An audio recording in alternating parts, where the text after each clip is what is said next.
अस्सलाम वालेकुम दोस्तों, मैं उबैद फार्मासिस्ट आपकी खिदमत में हाजिर। उम्मीद है आप खैरियत से होंगे और मेरी ये दुआ है कि अल्लाह पाक आपको अपनी हिफ्ज़ो अमान में रखे।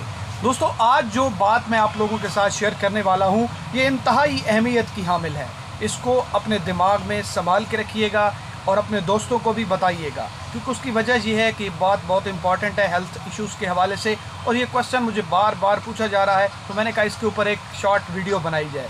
तो दोस्तों, वीडियो को एंड तक देखना है ताकि आपको सारा का सारा मैसेज समझ आ सके। सवाल ये है कि जब वुमेंस प्रेग्नेंट होती हैं तो उनको जो अद्वियात दी जाती हैं, कौन कौन सी अद्वियात देनी चाहिए, कौन सी नहीं देनी चाहिए। ज़्यादातर अद्वियात कंट्राइंडिकेटेड क्यों होती हैं? ऐसा क्यों होता है कि प्रेग्नेंट वुमेन को वो अद्वियात नहीं दी जाती जो आम हालात में कोई भी वुमेन अद्वियात ले सकती है? कोई भी ख़वातीन, कोई भी माँ, हमारी माँ बहन उस खुराक को ले सकती है, उस अद्वियात को ले सकती है। तो प्रेगनेंसी के दौरान ऐसी अद्वियात क्यों कंट्राइंडिकेटेड है? इनके पीछे क्या राज छुपा है? दोस्तों, इसके पीछे कोई लंबी चौड़ी बात नहीं है, सिंपल सी बात है। और वो बात ये है कि जो आपका बेबी होता है, जो बच्चा होता है, माँ के पेट के अंदर जो बच्चा होता है, उसके आर्गन्स जो होते हैं वो फुली डेवलप नहीं होते, वो तैयार नहीं होते अद्वियात को डाइजेस्ट करने के लिए या उनको मेटाबोलाइज करने के लिए या उनको हज़म करने के लिए।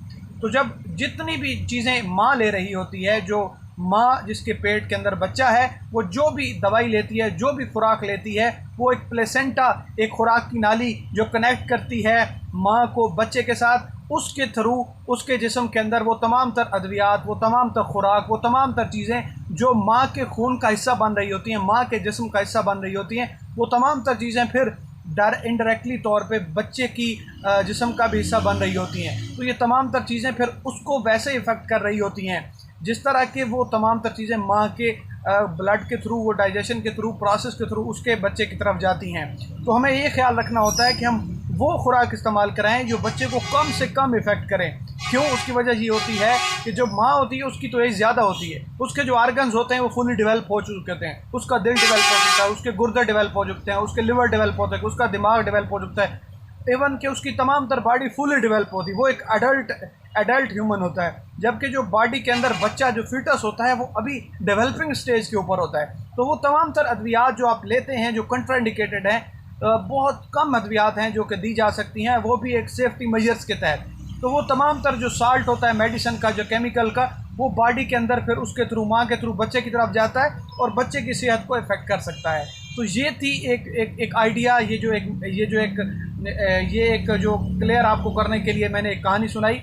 उसकी ये असल सिनेरियो है कि बच्चे को क्यों, माँ को क्यों वो अद्वियात नहीं लेनी चाहिए जो कंट्राइंडिकेटेड हैं। तो ये था वो असल कंसेप्ट जिसकी वजह से बच्चे को और माँ को उसकी सेहत को बेहतर करने के लिए माँ को ये तमाम तर खुराक नहीं लेनी चाहिए जो कि बच्चे को इफ़ेक्ट कर सकती है।